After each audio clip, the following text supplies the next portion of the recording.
Good afternoon and welcome to the Lunchtime series with me, Kim Britz, leading the charge with insights, information, and ultimately effective results. Joining me today is marketing and leadership segment, marketing and communications expert and co-host Craig Pagely. How are you doing, Craig? Kevin, I'm great. Thank you. Good to be chatting again. And I hope the last week was a good one for you. And I hope you got to see some of the spectacular sport on the weekend, especially that huge match of Ireland versus Springboks, second in the Test series. I did. I watched the rugby and I also watched the Wimbledon. With the rugby, it was interesting, and I'm just my 2 cents worth of opinion about it was I know that Ireland has been a rival in the rugby for us for some time now. Yes, but I don't know, and maybe you experienced it differently, but it almost felt like South Africa was just going through the motions of doing the rugby, almost using it as a really good practice run for success. And they made mistakes. They unnecessary mistakes. Andre Pollard, kicked really well, which this time he did, which was great. Yes. But there were simple ball handling errors that shouldn't have happened. Lineouts that were lost in a big way. But yet, when you look at the perspective from Ireland, they were fiercely going at it. And I don't know. I just got the idea that South Africa was kind of going through the motions of this is another match that they need to get through and learn from. And I don't think they were playing at their peak performance. No, look, the first half of the game, they definitely weren't playing at their peak performance. But I think that Ireland just came with the right tactic. They knew where some of the key areas are that they had to come and really break the routine of South Africa, and they did incredibly well. That they deserved win for Ireland, no doubt about it. We played some magnificent rugby in the second half, I was delighted at the end result.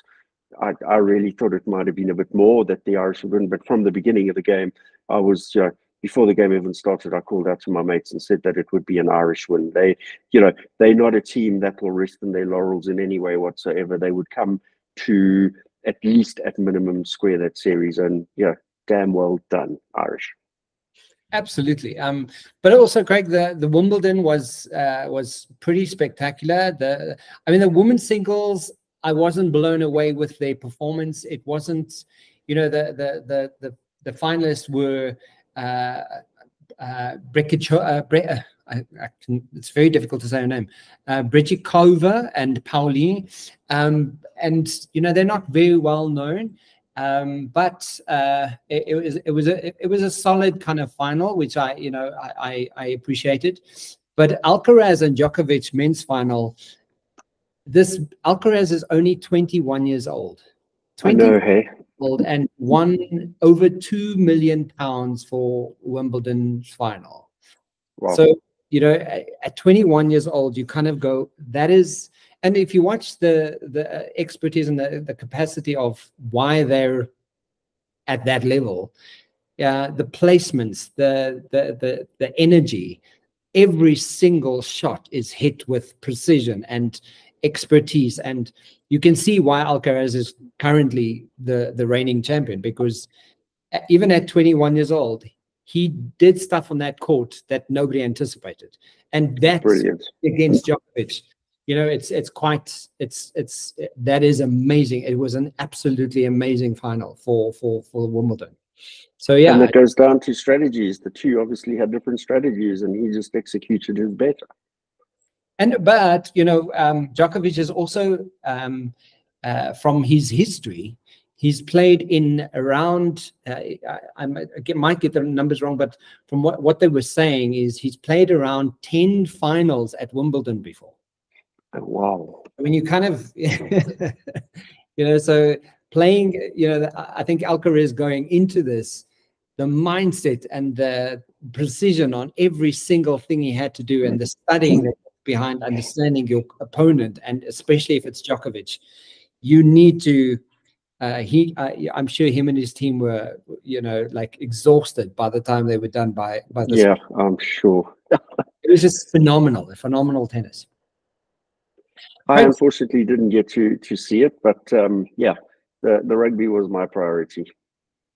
So, I mean, last week we completed a part 2 of our insightful discussion around increasing your return on talent.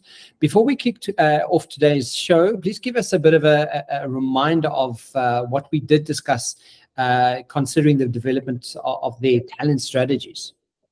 Yeah, Kevin, so over the past 2 weeks, as you note, we addressed the article titled Increasing Your Return on Talent, the Moves and Metrics That Matter. And apart from the 5 actions that were noted as prerequisites in transforming an organization's talent system, the report also referenced several key areas of focus and support of these 5 identified actions. And we spent a bit of time in episode number 2 of the show focusing on those. And these were noted as follows. Firstly, talent plus productivity equals value, and a great equation. Second is to craft a high-performing talent system. Third is identify who you need to win. Fourth is create a hiring engine to compete for talent. Fifth is focus learning and development programs on the highest return journeys. That pairs nicely with the crafting a high performing talent system. The fifth area is to make people and performance your organizational mantra. And then the last point here that we covered was to turn HR into the talent steward. Yeah, guys, so if you want to go and check it out, Increasing Your Return on Talent, the Moves and Metrics That Matter. It's a 2-part series that we discussed in the last 2 weeks, and that's on the Lunchtime series on YouTube and all your major podcast channels. Craig, so what do we have in store for today's conversation? Yeah, Kevin, for today, I want to move to another topic where metrics that matter also plays an important role in the delivery of the topic we're going to discuss. And this time I want to reference an article titled Lead at Your Best. The article was published in McKinsey & Company's McKinsey quarterly publication. The reason this particular article stood out for me, Kevin, is that it was published as long ago as 2014, some 10 years ago, but that the content still has absolute relevance in its simplicity and practicality today. The article was written by Joanna Bosch and Johan Lavoie. So the subtitle of the article states the following: 5 simple exercises can help you recognize and start to shift the mindset that limit your potential as a leader. And then, you know, this really is where my reference to metrics that matter from last week's conversation comes into play. And the article opens with a really simple but hugely important paragraph that reads as follows, Kevin. When we think of leadership, we often focus on the what, external characteristics, practices, behaviors, and actions that exemplary leaders demonstrate as they take on the complex and unprecedented challenges that they faced in leading their organizations. While this line of thinking is a great place to start, we won't reach our potential as leaders by looking only at what is visible. We need to see what's underneath to understand how remarkable leaders lead, and that begins with mindsets. Craig, and I'm glad that that's even a conversation we've had. I mean, like we've spoken about before, but one of the Arbiter Institute of Leadership speaks about McKinsey, and one of the stats that they use, and I'm not sure if you're going to mention that today, but one of the stats that they use is when approaching any project, any sort of implementation that you have for an organization, when you start with mindset, you are 4 times more likely to succeeding in that implementation of the project than you are if you don't start with mindset. Oh, wow, that's great. It's a beautiful connection that McKinsey has to mindset and mindset has to leadership, because when you see it in that context, you kind of go, do leaders ever consider the approach of mindset before they do anything? And a lot of the times they don't. And the article, and I'm really glad you mentioned that. And I won't be referencing that formula because this article maybe preceded the study you're referencing now. But what it does do is it really opens the eyes to the importance of mindset to ensure that you do need to start with mindset in place. So what a great caveat into the conversation, Kevin. And you know, so it goes on to note that as important as mindsets are, we often skip ahead to actions. And we adopt behaviors and expect it to stick through force of will. Sadly, it won't if we haven't changed the underlying attitudes and beliefs that drove the old behavior in the first place. Making matters worse, our behavior affects other people's mindsets, which in turn affects their behaviors. A leader's failure to recognize and shift mindsets can stall the change efforts of the entire organization. Indeed, because of the underlying power of a leader's mindset to guide an entire organization towards positive change, any effort to become better leaders should start with ourselves by recognizing the thoughts, feelings, and emotions that drive us. Very powerful paragraph, that, Kevin. Correct. So I'm so glad that you're sharing that, because just this week, I've mentioned a number of times that we, working on that leader as coach program that we're implementing currently in an environment. And one of the things, that the book speaks about is critical thinking, right? Yes. And, the critical thinking and creativity, those two aspects, it is so significant when you pose questions in a way that requires people to come up with creative answers or critical thinking through something, right? And when yes. Do you lead with mindset first? Do you even consider it? Like, what is your position of your mindset? It is becoming synonymous to leadership that simply are not critically thinking through the approach to what their leadership is doing. And if you say to them, okay, so what is your mindset around this topic or around this strategy or around that conversation? What is your mindset around X? No one does it. It's not an obvious go-to conversation for people. Yeah. It's such a necessary one, because there's so much evidence to push us in that direction to say, if you're not aware of what the mindset is to support what it is you're about to do, you might potentially be getting it wrong. And that extends into your personal life as well. And that's the importance of this conversation. The beauty about the article, again, as old as it may be, 10 years, is that there are certain exercises that are recommended to apply to the 5 principles that we're going to look at. And they're just such simple, easy to understand processes that surely, when adopted, will help you get to a point of understanding. Start with mindset in place. Yeah. Craig, so what are the 5 simple exercises that the article read?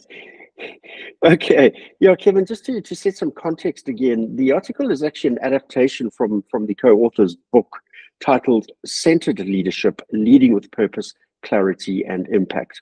And the book focuses on the 5 capabilities that are at the heart of centered leadership.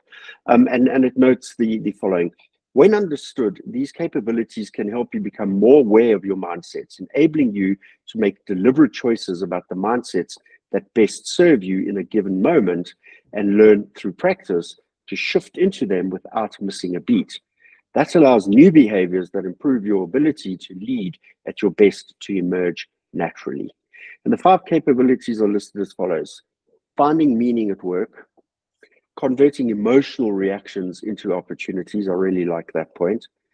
Leveraging connections and community, acting in the face of risk, and the 5th, sustaining the positive energy that is the life force of change. Yeah, I just want to go back to that, finding meaning at work. So that's usually a go-to. It's kind of an obvious one. Converting an emotional reaction into an opportunity. People struggle, right? We know that from a neuroscience linguistic perspective, emotion usually directives. It really gives you a good directive to what your behavior is about to do, right? And usually, what people don't leverage on that opportunity is to kind of go, wow, this emotional state that I'm feeling, this is an interesting feeling that I have every time I deal with person X. Instead of having just a natural, obvious reaction to it, part of your brain is asking you to kind of go, oh, pay attention to me. Something's happening. It's triggering you for a reason. What is the trigger about? But no one leads with curiosity, right? And leveraging connections and community. This week, Craig, I just want to share a story with you. We were working with a leader in an environment, in a sales environment. And one of the conversations I said to him, because he was complaining. He was complaining about stuff. And I just came back at him and I said to him, okay, cool. So how many people have you spoken to in the last 7 days? How many new people have you spoken to about the situation in the last 7 days? He's like, what do you mean? Well, like, what are you talking about? It's like, so I say, like, you're in a sales environment. How many new people have you spoken to about this problem you're experiencing? He's like, no one. So I'm like, well, there's problem number one, right? And when you immediately probe critical thinking around how are you leveraging connections and community, you immediately, it's almost like this bright spark moment where people are going, oh shit, yeah, I didn't realize that you have people in your current environment, and if they've been working there for more than 5 years, they probably have ideas, insights, yes, opportunities. Why are you not leveraging those opportunities? Why are you not actively getting out of your comfort zone and moving out of what you know as normal and know as usual, and rather approach that with going, okay, cool, I know that, I got to step into a whole new other environment and opportunity. Why are you not leveraging connections or your community, your immediate community? Yes. So when you hear, and this is 10 years ago, right? This is yes, tough and yet still relevant today. So I'm loving this. Acting in the face of risk, it's that whole fail fast, fail forward. Yes. Sustaining that positive energy. We were speaking about change this week, and you kind of like, the only change that we are absolutely, or the only thing we are absolutely certain about is change. So if you're not supporting that with a sort of an approach with a positive emotional state and mindset, constantly, they are the people who are leading the pack. Yes, that's quite right. Absolutely. So yeah, let's take a look at those capabilities in a bit more detail then, Kevin. And I want to start with the first capability, which is finding meaning at work. And the article references this point as finding your strength. And this point notes the following: a significant amount of our time and energy at work is focused on our shortcomings. Absolutely correct. Generally, the gap between that 100% and what we've actually achieved. And unfortunately, many executives still focus on the difference, that which is not achieved. And they don't know how to recognize, accept, and appreciate others' points of view or contribution in moving the organization forward. And this leads to what is described as that mindset of scarcity, which is a feeling that there are too few talented people in an organization to actually help the leader, quote, to move the mountain that needs moving. The article does, however, provide a really simple exercise to help you learn your strengths. And it encourages you to do the following three things, Kevin. So firstly, just find a comfortable, quiet space without distraction. Go and take a few deep breaths and close your eyes. And when you're ready to put yourself into the 3 moments, think of this as a small child. What form of imagery play do you like most? What characters or roles do you choose? What games attract you most? And what do you get to be? Then, as you've matured from a small child into a young adult, what activities draw you in so entirely that you lose track of time? What boosts your energy? And what does that say about you? And then as you mature into a working adult, it's about looking back to a high point that occurred over the past 18 months in your career. What are you doing? What was the nature of the impact you are having on yourself, others, and then obviously on the organization? And it's about reflecting on those moments. It's about what you value most about yourself and what would fulfill you with pride if you heard somebody else praise you about, whether it's internally in the organization or family or friends. And those aspects and attributes that they talk about in praise, those are your key strengths, Kevin. Craig, so I mean, I'm going to throw it back at you. What is it for you as a small child, a young adult, and as a working adult? What are 3 things off the top of the mind? Do you know? Not straight off pat, in terms of the imaginary play. Gosh, I've never really thought of myself in that particular aspect, but the activities that draw me in to lose track of time was definitely doing my arts and music. I could just get totally lost in the realm of sketching, thinking, ceramics, my architectural drawings and things like that, and then music. Music is I always tell people that music's my drug. I just put headphones on and I just totally get lost in the world of music. So that I definitely have understood. And then, the high points in my life are definitely from a career point of view in the last 18 months is being able to work on a really complex project like an employer brand project with a client who's got 3,000 staff in the organization and get to the point where we've delivered success to the way that they are talking about my input and impact on the business through the project. So very happy about that. I love that because, and I think what's significant about why it's mentioning these three is, Craig, because sometimes I always use a simple example of when you're presenting anything, never forget that everybody has a 7-year-old inside them. Yes. I have the 7-year-old who likes to listen to a story.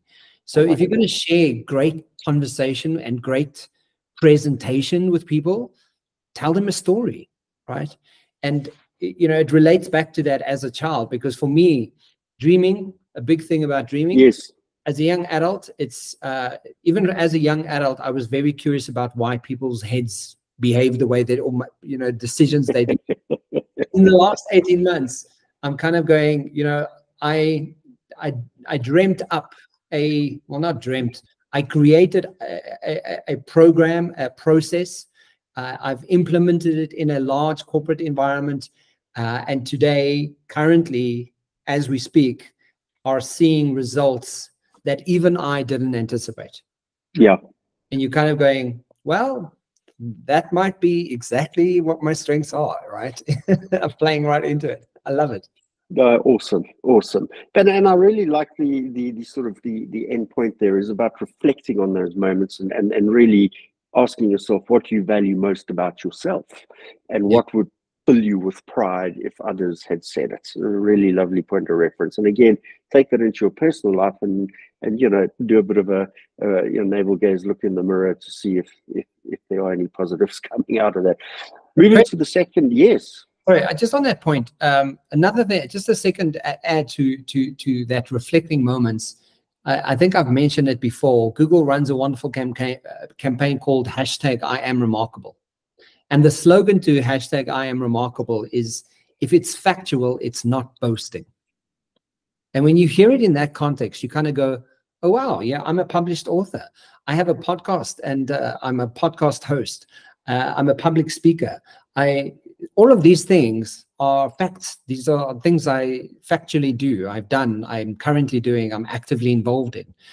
So when you hear it in that context, we, as generations, we've been taught to don't speak about your successes, don't speak about your strengths, don't speak about the facts that are true to you.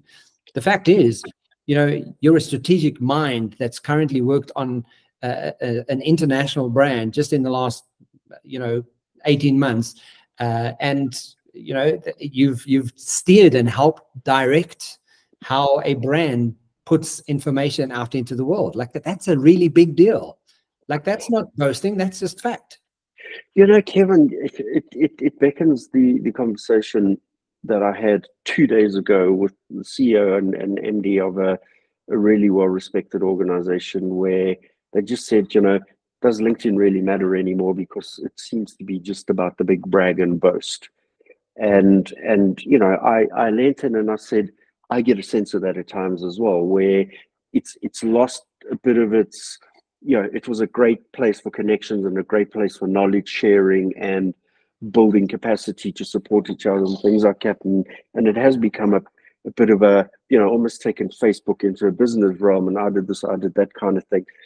But when you look at it differently to the context you've just provided around the I am remarkable proposition, it would be interesting to see if you filtered through all of the posts, the 3 billion posts a year or whatever it may be, how much of that is really about being able to, put your hand in your heart and rightfully say, I am remarkable because of this, as opposed to just superfluous, wind blowing exercise.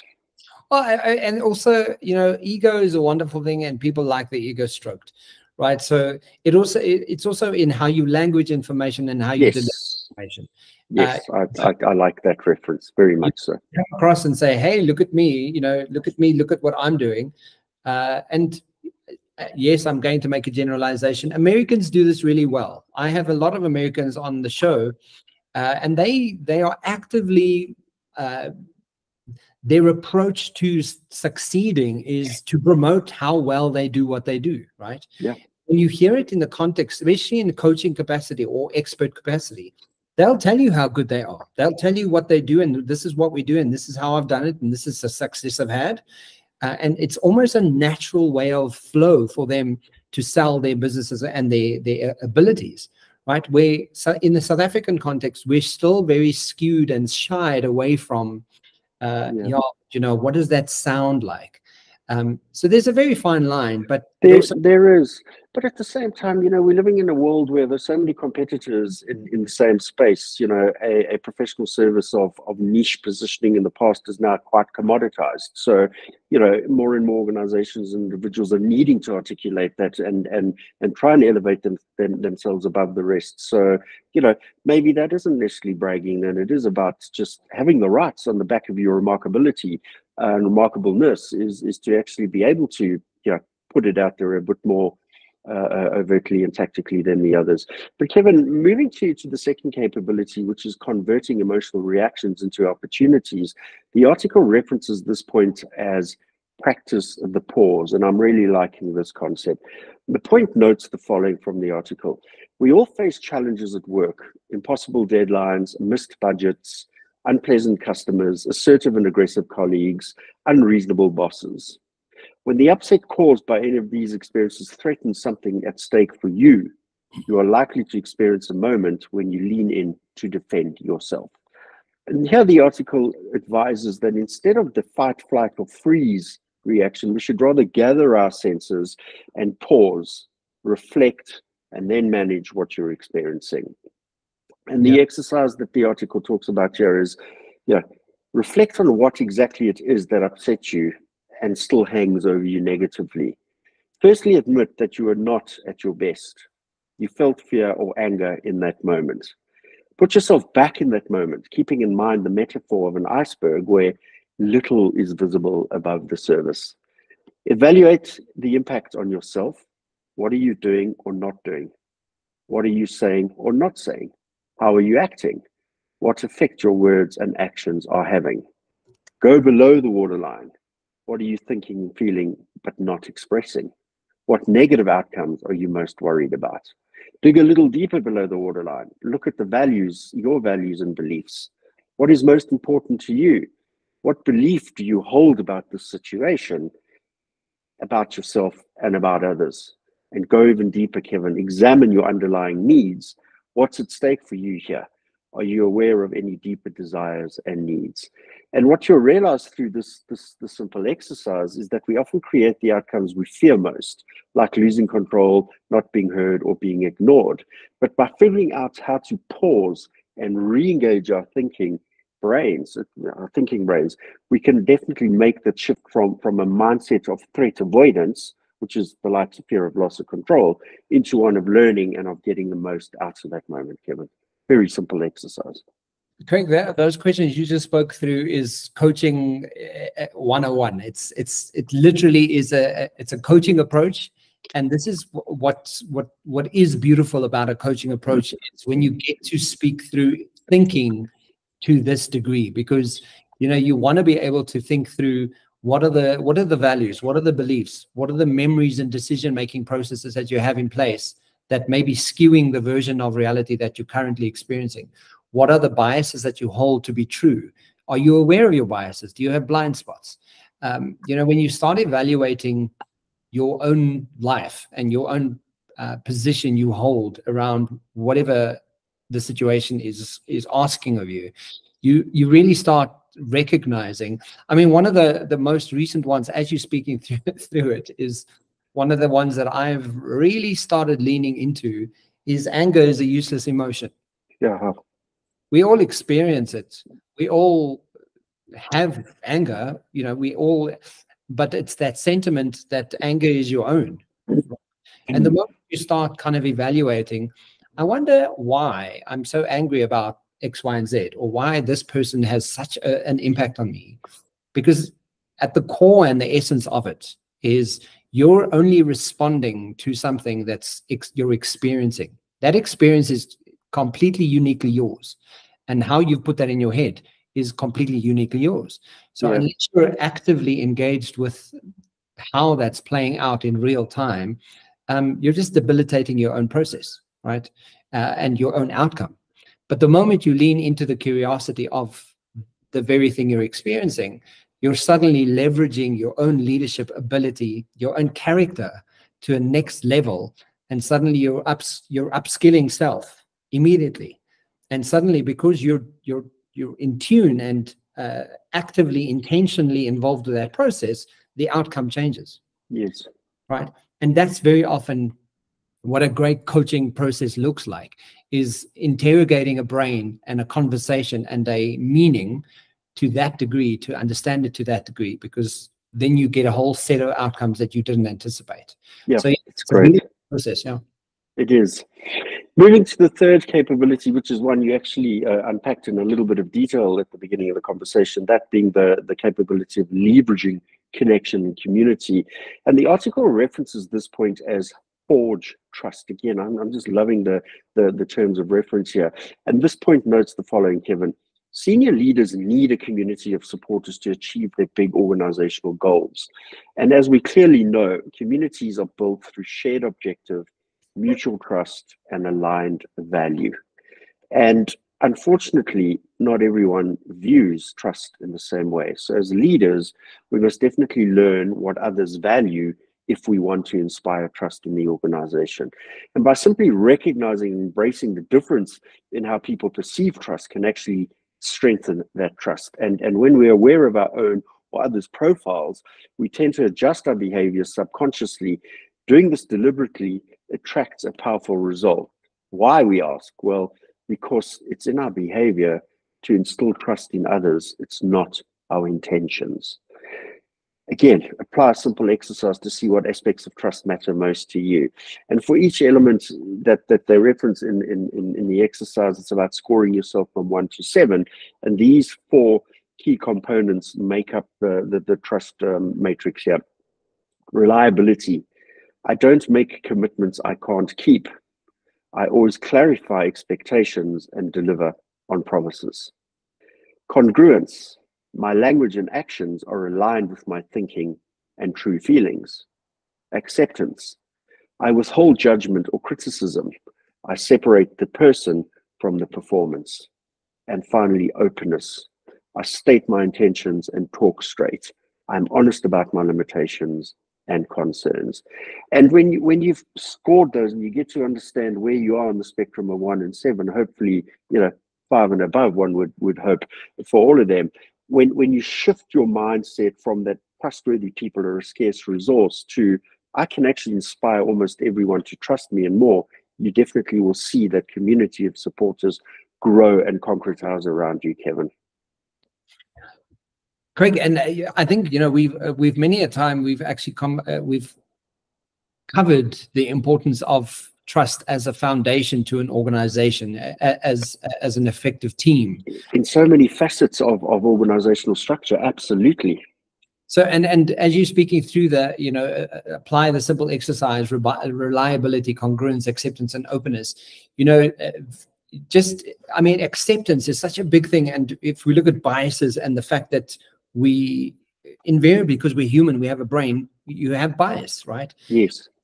The word acceptance, it's when in a coaching capacity, and I'm sure you've come across this often, is when you just allow for someone to be them fully and accept it as it is, right? It does wonders to how people show up, right? And when we I often, because I do coaching often with individuals, someone coined it the one day, like, what is your superpower? And I still believe that my superpower as a coach, as someone who does this for a living, is I have the capacity to hold space for people, right? And when you can do that without judgment, and you accept and see them in their rawest unrefined kind of state, and you kind of just look at it and go, okay, cool. So this is who you are. This is how it is. You allow for and accept that person to be. It does such wonders for that person to trust and to rely and to openly communicate. And I often look at leaders that don't do that. They don't allow or hold space for someone to just revel in who they are. It's sad, but yet when you see leaders that do it, it's substantial. And I think that's what most people can take away from the importance of trust. Oh, absolutely.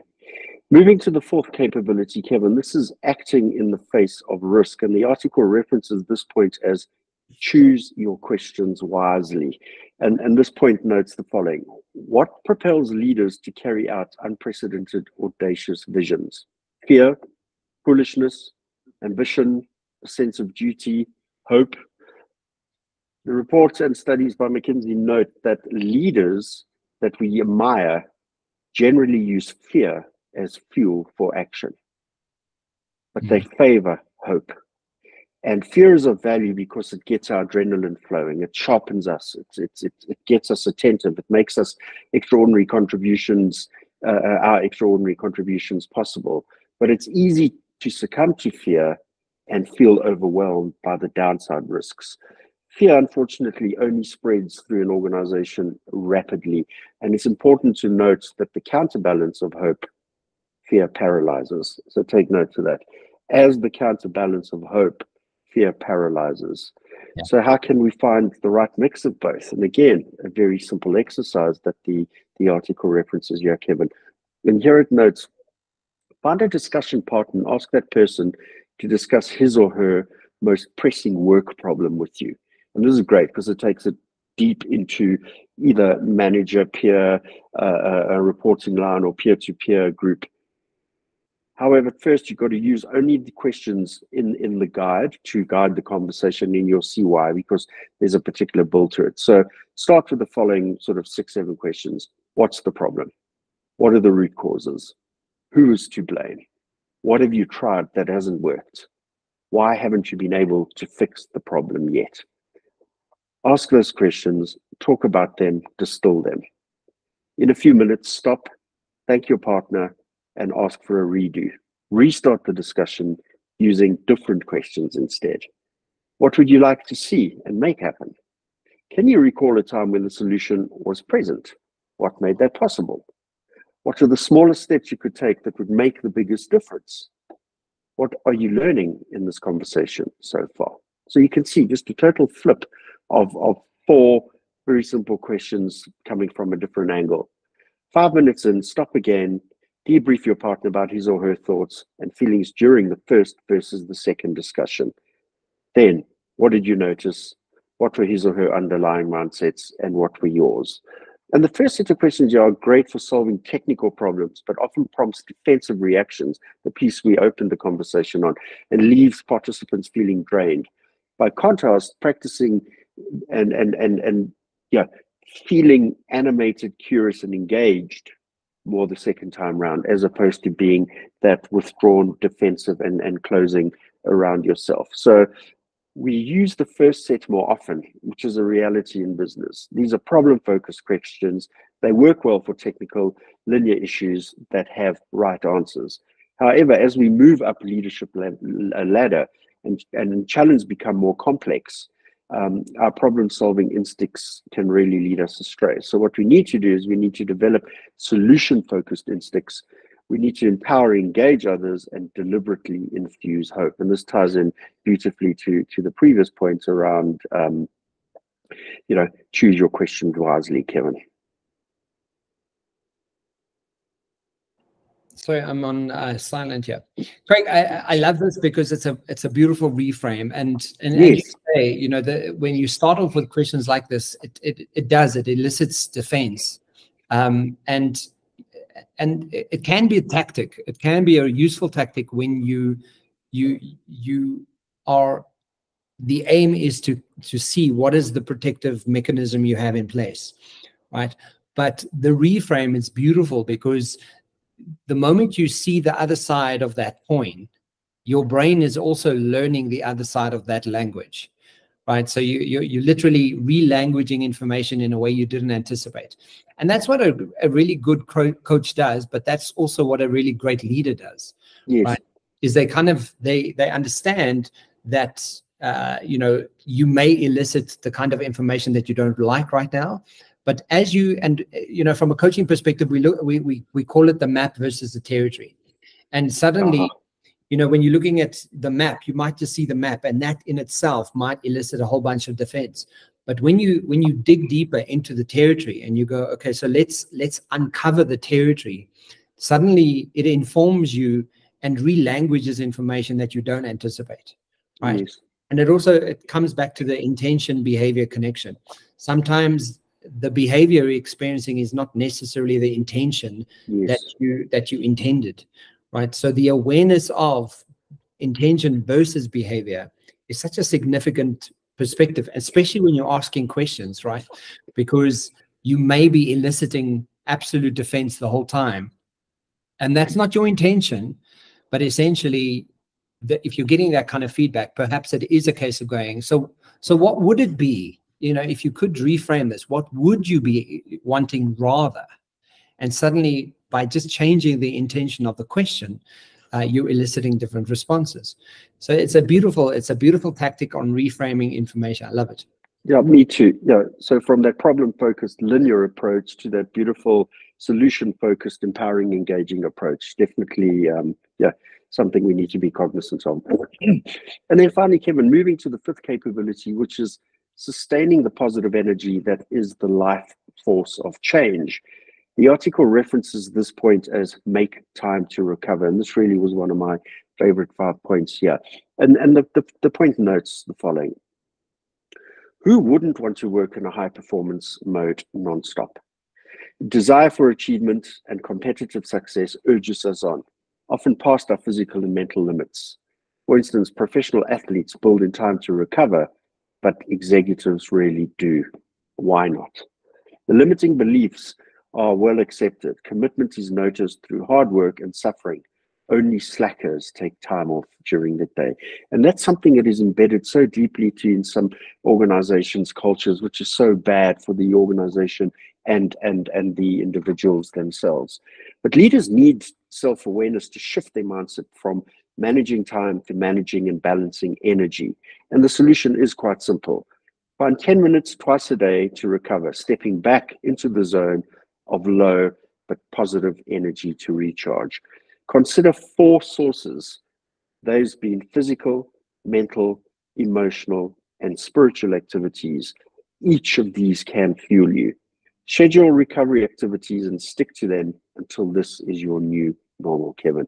And it's important to note that managing energy isn't necessarily a solitary activity. And this is the piece that really stood out for me.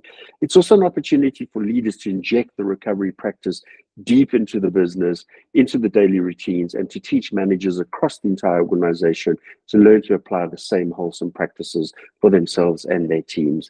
And the final piece of advice here, Kevin, is shared by the authors, is that as you reflect on the mindsets that limit you, consider a shift to practice recovery regularly. This will help you spend more time in high performance mode. Craig, I mean, a few weeks ago, perhaps maybe even a few months ago, you mentioned you know, when leaders need to pause and reflect. Yes. And I think this also speaks to that specifically, because what we, you know, from a science perspective and understanding what a brain does is there's actual evidence to prove that in the state that your brain is currently especially if it's firing and you kind of in an agitated state or anxious state or nervous state, whatever that state is, your brain is currently doing the work of that state. Yes. What we know is when you take the time to recover, you're also changing the state. You're changing your body state. So what science supports is that because you're changing the state, you're also changing the methodology and the mechanism of your thinking process, right? So not only does it afford you a wonderful break from what was happening or the thinking that happened in that moment, in that state. What it does do, it literally gives your brain an opportunity to rethink information. And, you know, I always refer it back to old people. You know, when your grandfather, you go and ask your grandfather or grandmother about advice, and they say to you, you know what, come back to me on Friday, let me sleep on it. Yes. That simple sentiment was wisdom in its of the ages, because what happened was they may not have had the answer in the moment that you asked the question, but because it took the brain time to digest and figure out and re-language and rewire the thinking process around what is the actual solution, what could this potentially be, it affords you that break moment. And that's what great leaders do. We've spoken about it before, you know, that afford yourself to have that pause and say, let me come back to you. Let me get to you, you know, let me get to you in 2 days' time. Because the moment you have that moment of pause, the outcome could vastly be different based on the very fact. Much so. Very much so. Craig, I love this. I love, quite clearly, because I can speak about us forever. But a nice, just want to look at the audio. 5 simple exercises you can that can help you recognize and start to shift the mindsets and that limit your potential as a leader. So we'll get Lauren to put this as a link. I'll ask her to get the link from you, just to put it in the description boxes. And just to tie off this conversation with a great quote. The greatest discovery of my generation is that a human being can alter his life by altering his attitude of his mind. And that was William James. I don't know who William James is, but William James said that. Johnny, good. That's great, Kevin. William James sounds like some cowboy or something like that. I'm just actually going to, William James, while we're on here, William James quotes, I'm going to try and see if it gives us a reference to who the gent is. Action may not be... Okay, he is definitely a gentleman of many, many years ago. He's the author of The Varieties of Religious... Where's it gone now? And then the book title's disappeared. But he's obviously an author, and gosh, there's a lot of quotes from him, and he goes way back to many, many years. The Principles of Psychology, The Will to Believe, and other essays in popular philosophy. So there's a lot of good reading to be done around him. Fantastic. Guys, so if you are joined into the Lunchtime shares, don't forget to like and share, and catch me and Craig every Thursday, well, Wednesdays and Thursdays. And for myself and Craig, have a fantastic week. Craig, thank you for the insights. Fantastic conversation. Brilliant. Yeah, good combo. Thank you, Kevin. Cheers for now. Bye.